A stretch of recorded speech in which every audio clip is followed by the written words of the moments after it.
Hi, everybody. Hello, and welcome to Dicing with Death. That's right. All right, thanks, Pochi. Once again, Pochi is our incredible production assistant who is running things while Vietnam internet is, slow as turtles. But that will be shortly fixed. In fact, as soon as I'm done with Dicing with Death, I'm packing up my bags and moving to a new place where the internet should be pretty awesome. My But wife is currently just packing up the house now. just for fun, we decided to have one last Dicing with Death stream with crappy, unpredictable Vietnam internet, because that's how we roll. Because we're going to miss these days. It wouldn't be Dicing with Death without technical difficulties. It's kind of a mainstay of our show here. So, Ryan, you want to recap us on where we left off last week? Yeah, we didn't have much of it was a pretty short session, so not much got done. I am playing Fenric, the wild wizard, emphasis on wild. Long story short, it's snowing and nobody knows why. So I journeyed northwest to Ansdreth to meet with a witch who supposedly might be able to answer these sorts of questions. And she told me that there is a magical orb somewhere in the maw of the Devouring Marsh that is the source of this snow and otherwise unpleasant weather. And I think that's where we left off. I think no combat, if I recall. That seems to be correct. Short roleplay intensive episode. Yeah. If you haven't seen it, it is watch it. Dig through the VODs. There's some. I think you'd actually have to hidden amongst the internet difficulties. Yeah, it would be in the Twitch VODs. It hasn't made its way to YouTube yet because internet. Because internet. So it's an Easter egg for all your Twitch viewers. Okay, so Fenric is hanging out in Ansdreth, a smallish town, and you had stayed at 2 bars, or you had visited 2. But I had paid for one. The first one I went to, the one where I wasn't asking around about witches. I can't remember the name. You probably told me. The Black Crow? Or the... I don't think so. Maybe that's where Crow. There's something about a crow. Okay, that's probably all that Fenric remembers. A crow on the sign out front. So I believe I finished my conversation with the witch and made my way back to the tavern. I would probably excitedly dash southward immediately if it weren't for the shitty weather. So yeah, I'll lay out the night in my in room and set out to leave at first dawn. Okay. Not first dawn, the only dawn. At first light. Yes, that's what I was going to say. Okay, the evening passes uneventfully, and you wake up the next morning. I don't even think I need to memorize spells, because I don't think I cast anything. Do you know what you still have memmed? Yeah, Sleep, Grease, Nahal's Reckless Dwemer, as a reminder. And, yeah. So I'm going to have my breakfast, which I'd probably have to pay for. I can't remember. How much does that cost? I'm actually flush on the spending cash. 1 silver. Yeah. I happened upon that overturned cart that had been raided by the Abominable Snowman, and I stole the cash and ran for my life as soon as the Yeti showed up. Yep. Watch out for them Yetis. Maybe we'll see more of them on the way back. So I will, on my way out of town, I'm going to purchase a thick traveling robe. Okay. You can find a very thick, heavy, with lots of nice pockets, traveling robe made out of wool. The prices have been vastly inflated because they are in high demand now. Big, thick wool robe. I think that they're usually like 8 silver, maybe 6 silver, something like that. But what is the what is the asking price? 20 silver. 20 silver. Prices have gone up. Do you want me to haggle out of character and character? You haggle in character. Or is that if the you want. haggled price? I don't really care. I mean, yeah. I mean, at 20, so I can pay 20 silver, but I would. You show up and like, how much for the coat? And he says, I would be 20 appalled silver. I'd be like, 20 silver. You're breaking my balls, man. Hey, that's the give you price, 14. dude. Get out of here. I can sell this for 20 silver to any one of these people out there. Haggle all you want, buddy, but this is a seller's market, and I can sell at my own damn prices. I don't feel like having a conversation with this. Exactly. I hand him 20 silver. He grins and hands you the big wool coat. What color is it? It is a whitish gray. I'm going to say gray, but I will blend in with the snow. Mm-hmm. Alrighty. He sees you put it on and kind of goes, looks good on you, sir. Yeah, shut up. And I take my leave. Okay. Where are you headed? I am headed southeast towards Lurksund and eventually towards Marmon. You can go back and get Rockbreaker? Yeah, that's part of the plan. I'm going to see if I can... I'm hesitant to share my schemes with the DM, but I guess I can think out loud. Maybe give you a little time to react. So I do have this little journal I've been keeping on Papyrus on my investigations of the storm. So I'm going to see if I can sell that to that merchant and perhaps convince him to hire me some mercenaries to finish the job. And then pick up Rockbreaker, who owes me who I have overpaid in the past, as well as maybe see if that nobleman will send me with some swords to the Maw. I am not all that interested in ending this endless winter, but I am intrigued by the rumors of this magical orb that can control the weather. Okay. So, yep, this is what I'm daydreaming about as I walk south. Probably quite a bit more comfortable now that I've got a real coat. It is significantly more comfortable. The hail was only temporary. It is back to its normal snow. It's a little bit light now. It seems like the hailstorm blew out most of the water in the air for the time being. So it's just a nice little trickle of snow. It's actually quite pleasant and peaceful and a little bit beautiful. The ground is all smooth and covered or flat everywhere. There may be like the soft hills, but there's no pits in the ground. It's just snow. And so I'm on high alert. This is Yeti country, or at least I'll be walking into it later in the day. I believe I saw. Sorry, go ahead. I was gonna say the road out of Anstreth dips into the forest for a short bit, like a mile or so, and then heads back out into the plains. I take the road this time instead of taking the shortcut across the frozen lake, right? Which turned out to just not actually be a shortcut. Right. Okay. And enjoy the nice walk through this snowy plain. Are there other travelers on the road? No.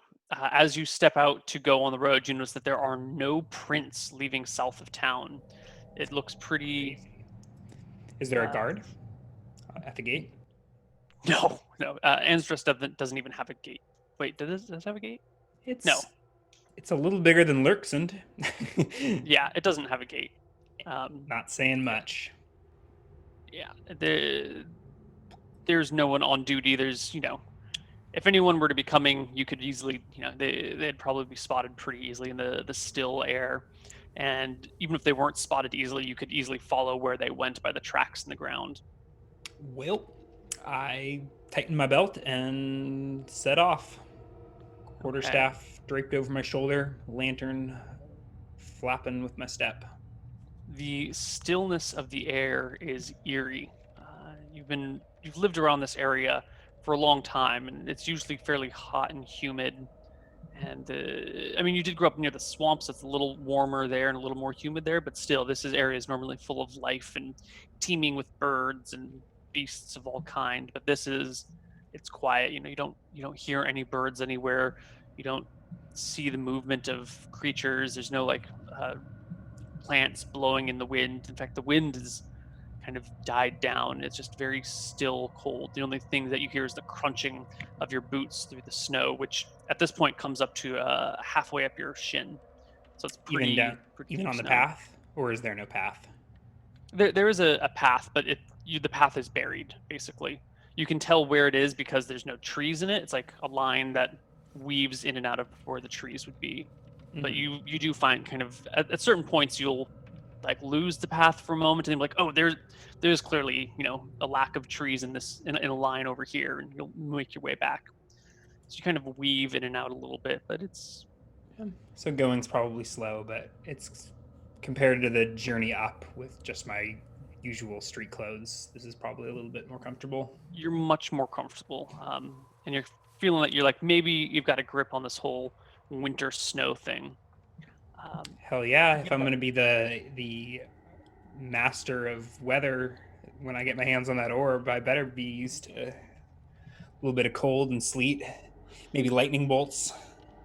maybe you get maybe 3/4 of a mile out of town, and it's still the still air all around you when you hear a twang, a wong, followed by a thud as an arrow lands in a tree near you. I'm still in the woods. You're still in the woods. I guess I'm gonna roll initiative, right? And Please I'm do. looking around to see where the arrow came from. I'll take a glance at the arrow itself and try and see if I can discern anything about it. Wooden arrow with blue feathers on the back of it. Okay, so it Um, wasn't made by it's. I mean, so it's well enough made, right?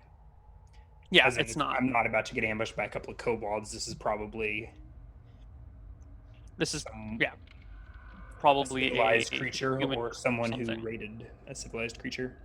Do you want me Yeah. to roll initiative for my I spotting? would Should love just you a to perception roll check? initiative.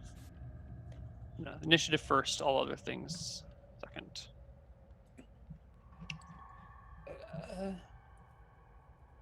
My weapon speed is only 4? I don't believe it.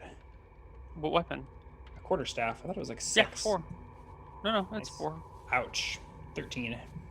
If you get a two-handed weapon fighting style, it gets reduced by 3, and you actually have a weapon speed of 1.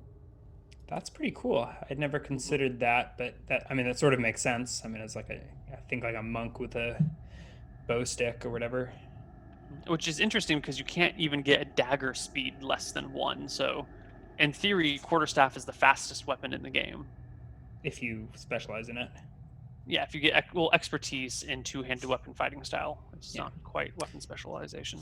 Okay. Although if you then become Grand High Master, it reduces by an additional 2 or 3, and you'll have So like a negative negative weapon speed. Is that a thing Yeah. that's allowed? I mean, I would allow it Really? for kicks and giggles once or twice, unless it became OP. Yeah, I think with Qualnir, the magic short sword had a weapon. Well, no, that just automatically let you go first. Okay, never mind. Yeah. Then. I don't have a good wizard token for you. You So I'm gonna use this guy. This is Fenric. What the fuck is that thing?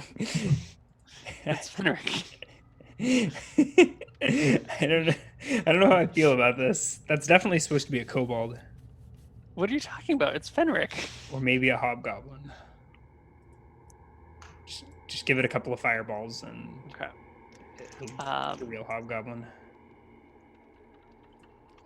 And your weapon speed is 13. Okay. So which tree did the from arrow sink into?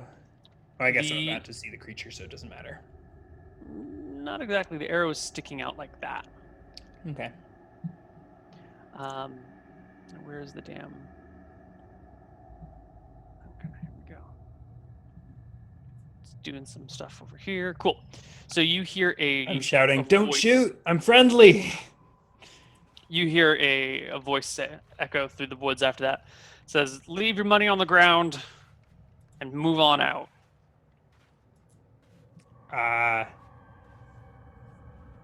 Yeah, just right a second. Yeah, I've got my hands in the air and I'm waiting for my initiative. Okay. I can't obviously Do it can't. now.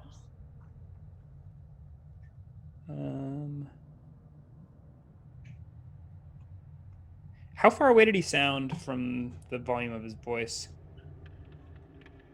I'm not sure how to say.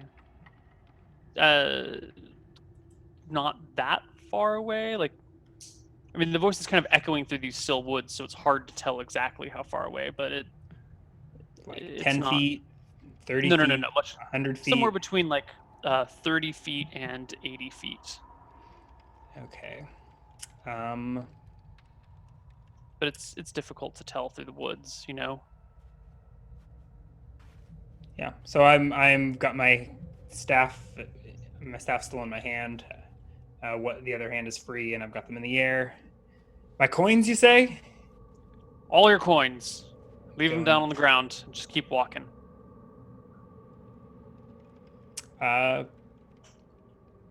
What were the coins that I stole from the cart in?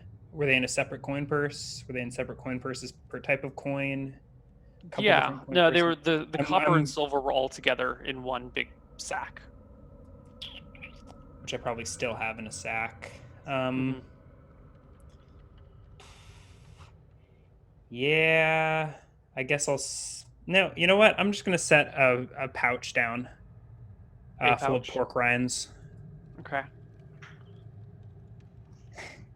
And just start walking away. Okay. Can I try and slip one pork rind into my hand? Oh no, that's shit.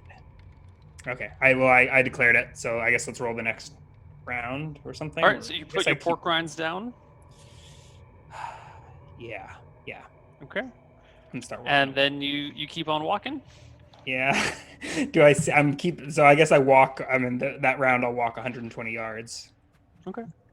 You glance back over your shoulder at any point? I'm like paranoidly looking around, trying to. I mean, like about expecting to get jumped and smacked with a billy club, or. You keep looking around and there's no movement, and you see your bag of port rinds that gets smaller and smaller and smaller and smaller as you walk away. I break out into a run at some point. Yeah. I mean, that probably eventually you make it out of the forest and into the start giggling, and then I'm like realizing, oh shit, now there's no way I can cast that grease spell that I have memmed, but pork rinds is better than my copper. Yeah. 20 pork rinds. I bet. Do I hear a curse in the distance some minutes later, or no, nothing else? Or is the guy just like, oh my god, pork rinds? You escape, no problem, and make it out into the open plains and continue heading south on your way to Ansdreth. The rest of the journey is pretty uneventful. You stop for some food at some point if you have any food on you. Let's see what I have. I do have 2 pounds of rations. Okay. So I'll say I'm down to 1.5 pounds of rations and eat a little bit of that. I probably have a small lunch with the expectation that I'll have a big dinner as soon as I reach whatever the name of this next town is. Lurksund. Lurksund. Okay. You continue walking along the trail, and you find it completely free of prints, except for one point where you pass. It seems to be some sort of animal prints that are going perpendicular from like trees to plains, or vice versa. Maybe a fox or a wolf or something. But that's it. Other than that, you make it to whatchamacallit place, Lurksund, uneventfully. And you cruise in late in the afternoon. You're mostly warm, but some snow has fallen into your boots, so your feet are kind of chilly. But the constant movement keeps your blood pumping, keeps you warm. Yeah, but I want to find a nice warm tavern somewhere with a fire that I can warm my damp clothes. You do find a nice warm tavern pretty close to the entrance of town. And the tavern seems to be a bustling and busy place. Like the other taverns that you've been in, it seems that everybody has uh, come here for the warmth and the company during these crazy nights. There we go. During these crazy times and cold days. It's a fairly passive crowd, I should say. It's not too boisterous, but there's plenty of people here. There's a couple of minstrels over in the center of the room playing. A whole band. Rock on. It's a singer and a flute player together. I shout, "Play Freebird!" as I stumble over to the bar to get myself some food. Someone hands you an oversized burrito. Oh wow, the puns are real. Does this place serve butter? Yes. Okay, over the course of the night, I am going to accumulate as much butter as possible. Either so if I see butter, like a nib of butter on someone's plate going back to the kitchen, I'll like grab, scoop it into my pocket. A mass, just a fistful of butter or something. Okay. Do I have a spare pouch? Let's see what I got. I don't really. You have like actual pockets that you would like. Yeah, I don't want whatever you have on hand. Butter in my pocket if I can help it. I'm gonna empty my rose petals into my pocket and put the butter in a pouch. Okay. For those of you who think I'm absolutely crazy, well, I am chaotic neutral, but also butter works as a material component for grease as well. Yeah. Wanted to do that before I forgot. Why is my tavern music not playing? How many doses of butter did I get? do I get over the course of the night? I don't want to like arouse too much suspicion. So I'm not going to go for any risky butter, but I'll go for all the safe butter that I can that I spot over the course of the night. And I'll ask for as many helpings as would be deemed appropriate, and then maybe one more on top of that from the waitress. You managed to swipe two castings worth of butters over the course of the night, plus the 2 castings that you get from your own dish when you ask for give me like buttered mashed potatoes, but with the butter on the side, please. And I sneak it into my pocket and say, that butter was great. Can I get another helping of butter? So then you get a third. So you should have 5 castings now. 5 whole butters. Wow, you're the most generous DM ever. But now that pouch is going to be like buttery forever, and your hands are going to be like greasy and just disgusting. I lick them clean. How much does my buttered mashed potatoes cost? And the inn as well. If they have 7 silver for all the things. Sounds good. Good thing I didn't get robbed. Yeah. Why is my music not playing? Playing just a second ago. I think I'm getting eerie noises in my ears. Well, it just started now. Yeah. But the other one wasn't playing. Making grumpy. Cool. Yeah, that's it. Is there anything else you want to do in this wacky town? No. So I'll probably keep to myself that night. I'll have my ears open if I hear any good gossip, but otherwise I'm just gonna warm up in the common room until it's time for bed. Okay. Yeah, you warm up, you chat with some people, they chat with you, whatever. It's pretty standard. Everyone's talking about the weather, about the snow, about how cold it is out, what's causing it. I probably pontificated. What's that? Bemoaning. You hear a couple of farmers saying that all their crops are destroyed and that half their flock is dead from the cold and the snow, and that they're starting to get worried about food shortages. People seem to kind of be murmuring that if this weather doesn't break, people are going to start starving. Yeah, you said people were, I don't remember gossiping about it or what caused it. I will freely discuss my theory that it has to be a powerful spellcaster laying a curse on the land. I will leave out everything about the orb, but otherwise I'm probably just going to run my mouth about all my crazy theories to anyone that will listen. which is probably why I everyone don't will pick up any good rumors, because I spend the whole night talking about my crazy science. And now you get a bunch of people joining in, being with their own crazy rumors. Most of them seem I to shut them involve. down and try, there's no way it could be a cloud giant. Cloud giants are, and then I make up some answer that sounds logical and use my 16 intelligence to berate these farmers until nobody in the tavern likes me, and then go to bed sad and alone. Well, I'm not going to argue with there. Well. All right. Next morning. Next morning. Alrighty. I get up at dawn and grab a big breakfast. What's that cost? About a silver? Yeah. 2 silver. Two Food silver. prices are starting to That's climb twice slowly. as expensive as it was in whatever the last town I was in. Ansdreth. Yeah, but this is a smaller village, and the food scarcity is hitting them a little harder than ask. So over breakfast, I'm going to ask about the Yetis and if they're still causing problems, or if nobody's been south in the 2 days that I've been gone. people exchange looks and go, Yetis?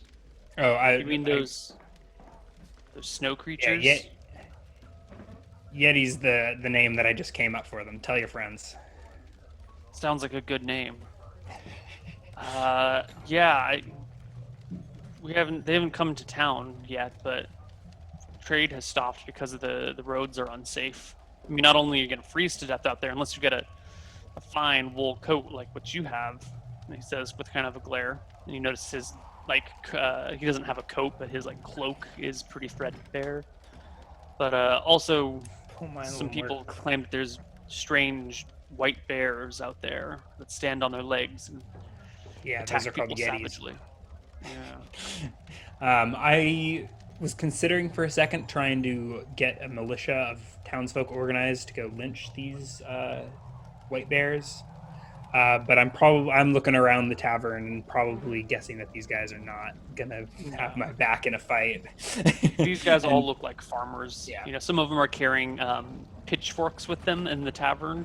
A couple of them have hoes with them. Mm-hmm. Seems like very improvised weapons, just in case something goes wrong. They're all a little bit nervous. So I don't speak my mind about how one would kill a Yeti like I did last time, and I try and slip out of town unnoticed. As you're talking about the Yetis, though, one of them says, "Have you seen the floating ice?" Floating ice? The floating ice. Does it just float there? Where is this? I don't know. Craig came through last week. He said he saw some floating ice out on the road, and that when he approached it moved. That's downright eerie. Where you said Freddy was his name? Craig. Craig? Where's Craigie? Yeah. Where's his place? I mean, he was headed north to Keygate. He had a whole list of things that he saw. Craigie has a list of things. Craig. No one calls him Craigie. It's a ridiculous name. Craig has a list of things. I'm actually kind of intrigued by this.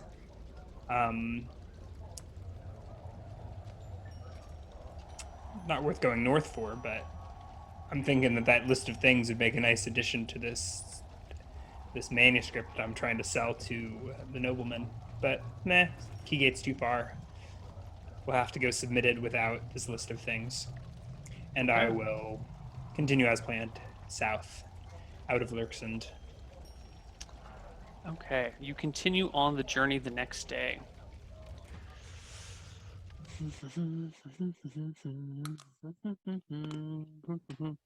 So, Lurksund, you start off kind of out in the open area and quickly proceed into the forest. Again, it is quiet and still, although you see what seems to be a set of wagon tracks and accompanying horse prints that have gone through the snow. They're slightly covered, so it looks like maybe a day, 2 days old, but someone has definitely come through here with a wagon at some point. fairly recently. Which direction? I don't. Do you have a tracking proficiency? Can I see though which way the horse hooves are shaped? No, enough snow has fallen on top Okay. that the hoof directions are obscured. All right. I continue on. I make note of the wagon tracks and see if they do anything suspicious, like disappear, or No. actually they'll probably disappear, won't they? Given that snow would cover them, I'm imagining I'll lose them eventually, right? Maybe. Or can I follow them all the way? I mean, I follow them as long as they go. Yeah, I mean, they go along the road, and you dip deep into the forest for a while. But your trip to Marmon is very uneventful. Nothing happens the whole way. No Yetis, You no do not floating meet any other ice. travelers. You're the only person on the road, and the wagon tracks make it all the way to Marmon. You Well. come back into Marmon, your kind of home base for the time being, just before nightfall. Well, that was a lot less dangerous than I was fearing, aside from one near or close arrow. Mm-hmm. So I will count my lucky stars and run into Dagon's place, the Goofy Dog. Okay. You enter the Goofy Dog. Like the other taverns, it is jam-packed, and you notice a lot of the people here are not the usual customers that you've seen before. It appears the Goofy Dog is filled to the brim with just everybody in town that wants some place warm. I'm starting to feel like the usual customer now, so I edge my way in like I own the place and try and find Dagon or someone that I know who works for him to see about reserving a room or reserving a spot. Dagon is currently busy pouring drinks left and right, but you manage to catch his attention. He gets over to you when he's got a moment and goes, "We need Fenric." Is my favorite corner still open? And I nod back towards the common room. Sure. Just give me the silver, and we'll get you something to eat and drink too. Busy night. I'll be needing your ear when you got a moment. Perhaps tomorrow morning. I give him a wink tomorrow, and slide him the silver.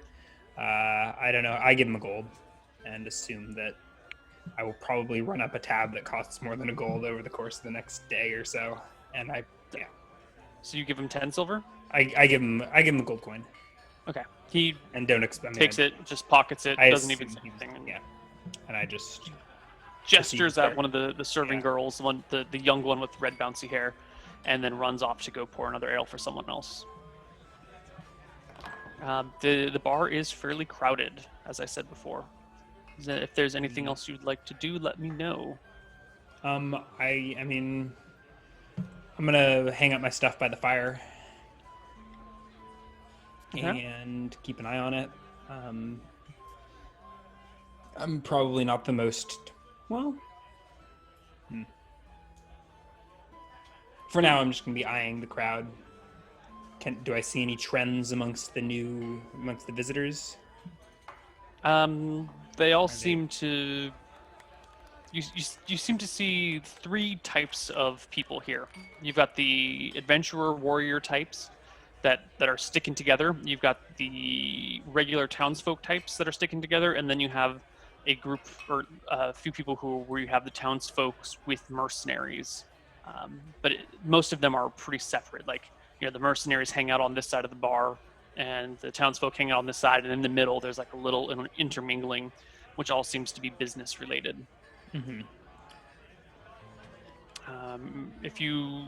As you hang out and overhear conversation, it seems that there have been a whole bunch of animals have been slaughtered recently, and the mercenaries are being picked up to protect the few remaining livestock that exist. And at this point, people are pretty much trading food for armed service because there's little coin to spend, and food prices are going up, and the mercenaries are, hungry.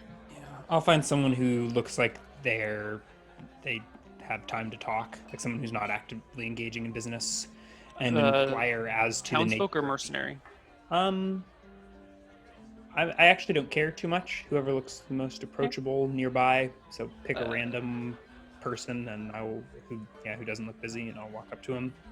Yeah, you find Or a maybe I guy. overhear them talking to someone about the livestock disappearing. And also, There's a guy with a balding head, who's a little bit inebriated, that seems to be waiting for someone because he keeps like checking the door, and he's got a seat at the bar with a stool next to him, and you've seen him like ward off a couple of people who have tried to sit down there. okay, I'll stay standing, approach him from the other side, and just, you heard about these livestock getting killed? Yeah. What do you know about it? I don't know. I just got back into town. Quite the news. Were they eaten? Dragged off, ripped to shreds, eaten on the spot, all sorts of things. Bloody streaks in the snow leading out into the woods. Up north they've been spotting these giant white bears Yeah. come out of the woods. You think it's them? Yeah, I mean, someone said they saw one of them. That guy over there, he says, pointing to a dude in a fine hat.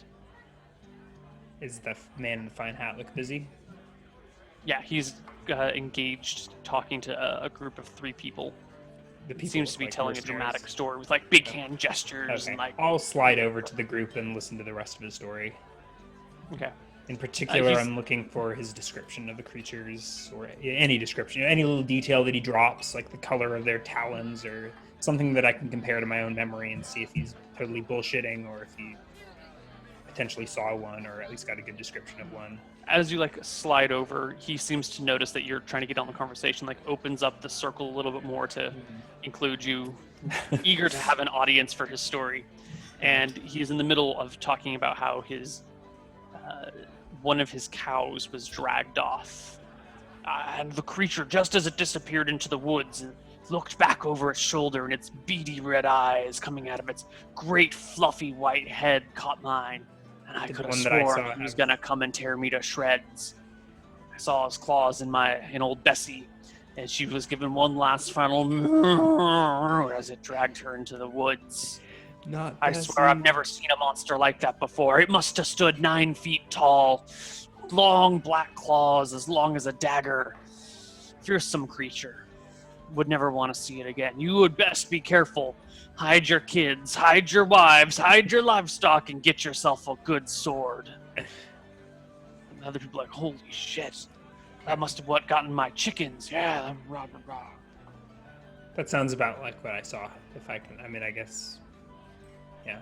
In my memory, they're probably like 12 feet tall, and maybe their claws were the size of short swords, and their eyes were on fire, not just red.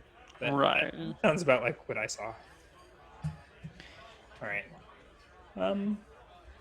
Interesting. Yetis migrating south, or maybe they've been here all along. Maybe they're coming out of the forest. Who knows? In any case, there's nothing in particular I wanted to get out of these small folk. Okay. I'll probably eat and drink and go to bed and try and catch Daigon. If it quiets down later into the evening, maybe I'll talk with him then. Otherwise, I'll just wait till morning. Yeah, I mean, you can If I stay spot up rock- until the bar closes down if you want to talk to him tonight. Sure. Yeah. Maybe I'll take a nap at some point, but eventually I'll come out for closing time. I don't spot Rockbreaker at all during this, do I? No, he is nowhere to be seen. But when you do go take your nap, you find him snoring loudly next to the fire in the common room. Okay. I won't bug him until he wakes up. Don't want a cranky dwarf, especially when I'm asking him to risk his life for my magical crystal ball. So I'll probably doze for an hour and a half, or probably maybe a couple hours, and then wake up at closing time if I can. Okay. Yeah, you doze, but you seem to accidentally doze through the whole night. You were more exhausted than you thought you were, or maybe this place was just more comfortable than you thought it was. And you wake up in the early morning to the sounds of someone getting started in the kitchen. You seem to be the first of the adventurers to wake up over here. Other people are still asleep. Good And times someone any is currently birthday. sleeping on your legs, or using your legs as a pillow. Who is it? It is some dude who still reeks of last night's Dude, beer. okay. I kick him off and He leave. just- Head back out into the bar room. Okay. You go out in the bar room and you see G-Tech out there, limping around on his peg leg that you have I crafted don't for make him. my presence immediately known, and I sort of hide in like the shadows of the doorway from the. He's like the only person out there right now. Is He he seems to be working? like setting up the kitchen. bussing Yeah, he's tables? working as a kitchen hand now. Oh, G-Tech. I He say sees as I you. step into the room. Hey there, Mr. Good. Fenric. Good to see you alive and well, my boy. Man, my southern drawl is not coming through tonight. Maybe That's because after you haven't had enough Southern comfort for the night. I don't have any. All I've got is this little wine pod.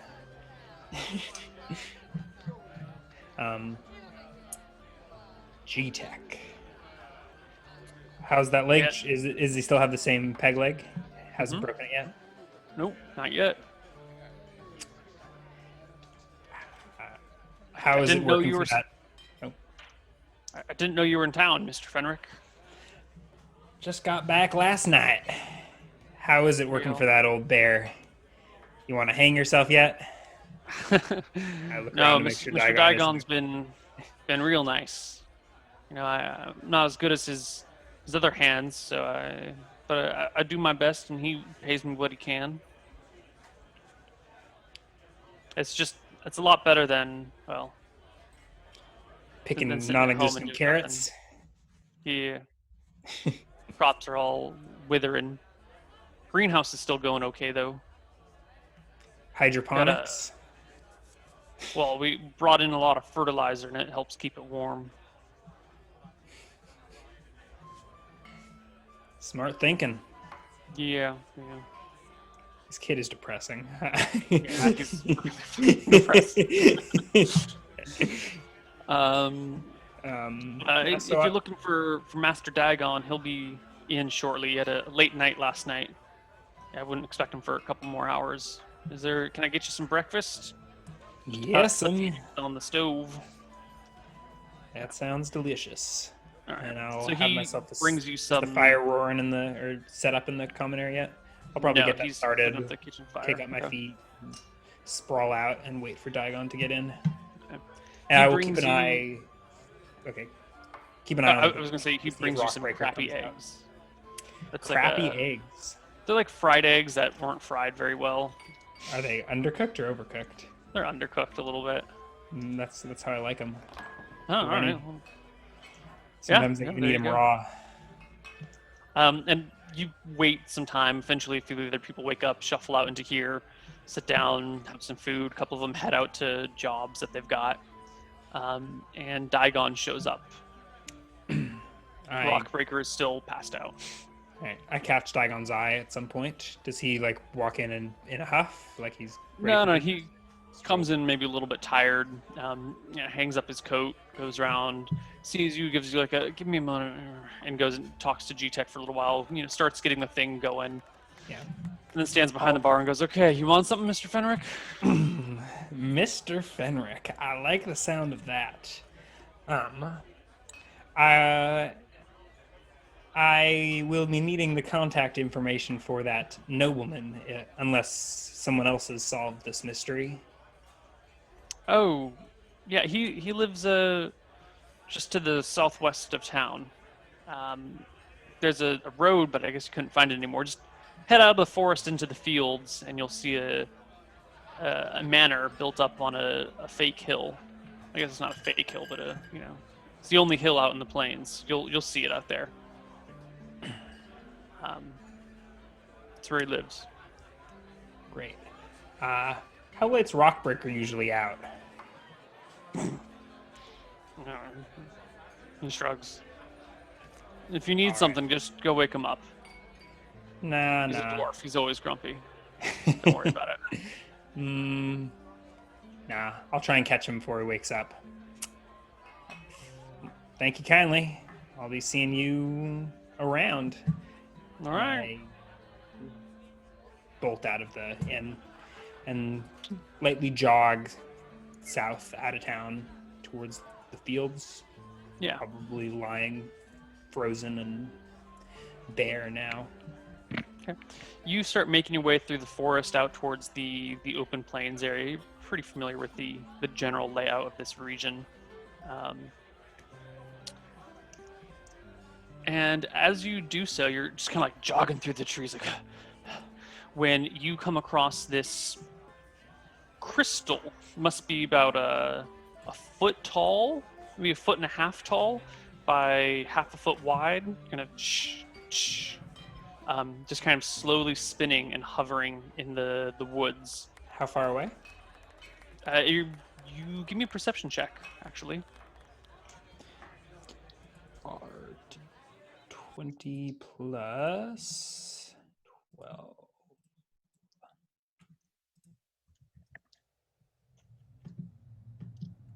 Yeah.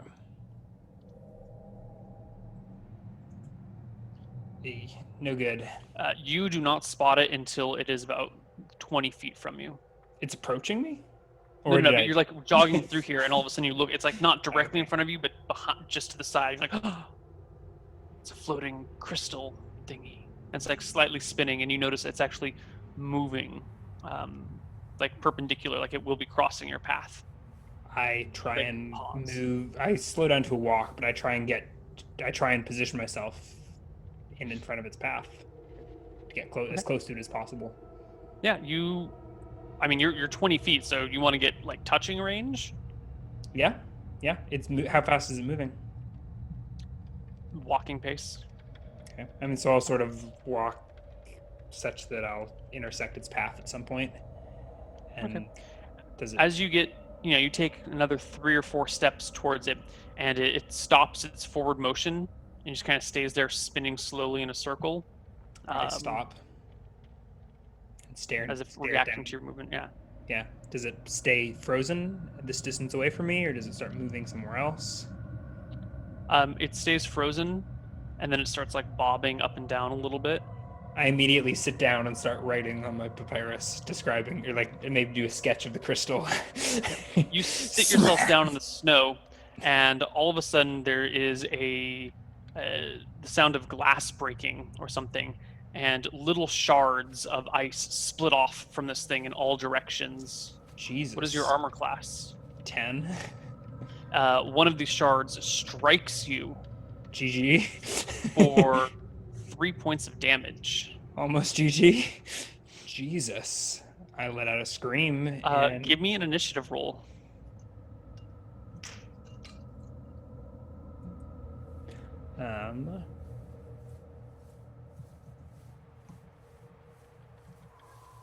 Shit. 11.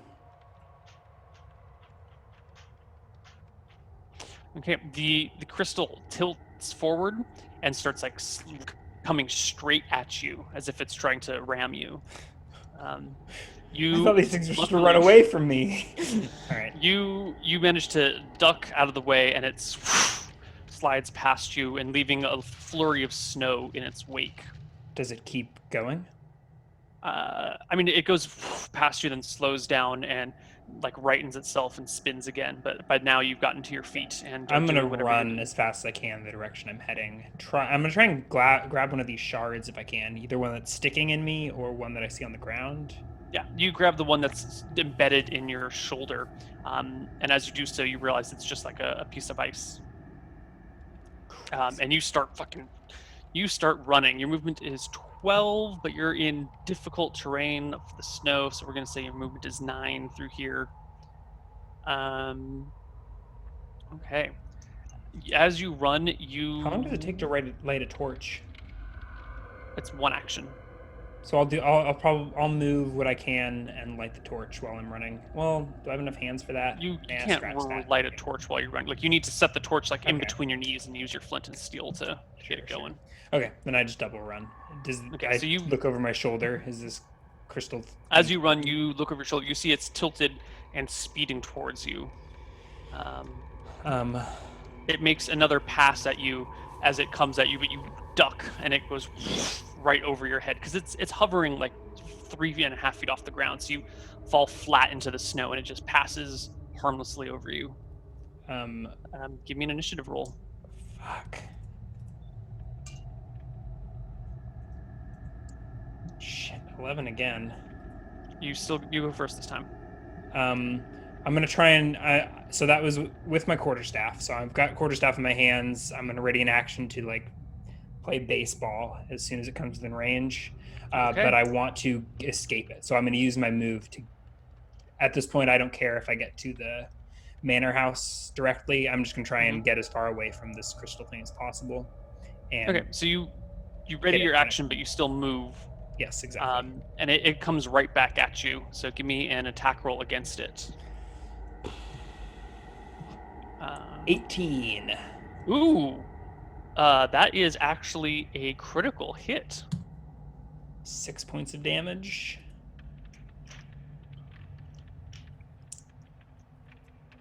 You crack it good. Saving throw versus death is a failure. You are a large weapon against a small creature. But so it give doesn't me exactly a have D10. squishy spots. It's a crystal of ice. No, but I can still make up a thingy based off of your roll. Let me check the large weapon. It's against a 2d4? 2d8. 2d8. 2d4 is for equal size. Holy crap. You are two Blown to sizes larger than splinters. it. Blown to splinters. Yeah, Don't even look at the table. No, That's you instant. baseball it. Damn, I should have saved that for an actual fight. I could have one shot any humanoid in the game. A humanoid would actually be 2d6. This is small because humanoids are medium. Okay. Yeah. So it comes at you and you just. That's seriously, that's off the chart. That is insta death on Yeah. every roll, I believe. Yeah. Maybe so not. you Maybe just like break arm it. scattered. It splinters and falls to the ground in was like lucky. 1,000 shards. Whew. You stand there, nervous, exhausted, cold and hot at the same time from like the snow on you, but the adrenaline pumping through you, and the ice shard that you had in your hand, you had to drop to pick up your quarterstaff. But you look around and you find dozens and dozens of shards everywhere. I collect a few in my pocket and continue trudging southwest towards this manor house. A little more shaken. You find the manor house. You want to give a nice description as we make our way to break? Or do you want to describe it right after break? I'll describe it now. You come out through out of the trees and you see the manor house a little bit further northward of where you are, but still like out into the fields a bit. It's maybe 1.5 miles away from the tree line, and the plains are pretty fucking flat except for where the manor is. It is built up on a hill that must be 50 feet high at its apex. It just kind of softly rolls down on either side. There is a wooden palisade wall around the outside, and it seems like the palisade wall is not at the top of the hill. The palisade wall is like a little bit down the hill because the manor still sticks up above the wall. You notice that out front there is a guard on a horse, and that's pretty much all you see from here. The house is 2 stories, Gothic in design, made out of stone with panels on the roof, and is just kind of looks like